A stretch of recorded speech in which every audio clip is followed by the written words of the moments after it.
Hello friends, welcome to asked recipes. இன்றைக்கி நம்ம சேனலில் ரொம்பவே சூப்பரான மசாலா டீ பவுடர் தான் எப்படி செய்யுதுன்னு பார்க்க போகிறோம். இது செஞ்சு வச்சிட்டிங்கன்னா போதும், 5 நிமிஷத்தில் சூப்பரான மசாலா டீ ரெடி பண்ணிடலாம். அது செய்யறதுக்கு 5 விரல் சைஸ் சுருள் பட்டை எடுத்துக்கோங்க. இப்போது இதில் 1/2 ஸ்பூன் அளவுக்கு கிராம்பு சேர்த்துக்கலாம். 1 ஸ்பூன் ஏலக்காய் சேர்த்துக்கோங்க. ஒரு 20 போல் ஏலக்காய் வரும். 1/2 ஸ்பூன் சோம்பு சேர்த்துக்கலாம். 1/2 ஸ்பூன் மிளகு சேர்த்துக்கோங்க.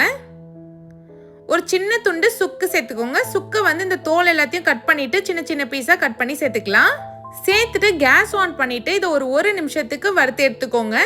ரொம்ப வறுப்படக்கூடாது, லைட்டாக தொட்டு பார்த்தீங்கன்னா சூடாக இருக்கணும். இது வந்து கரெக்டான சூடில் இருக்குது. நான் கேஸ் ஆஃப் பண்ணிடுறேன். இது நல்லா ஆனதுக்கப்புறம் மிக்ஸி ஜாரில் போட்டு அரைச்சி எடுத்துக்கோங்க.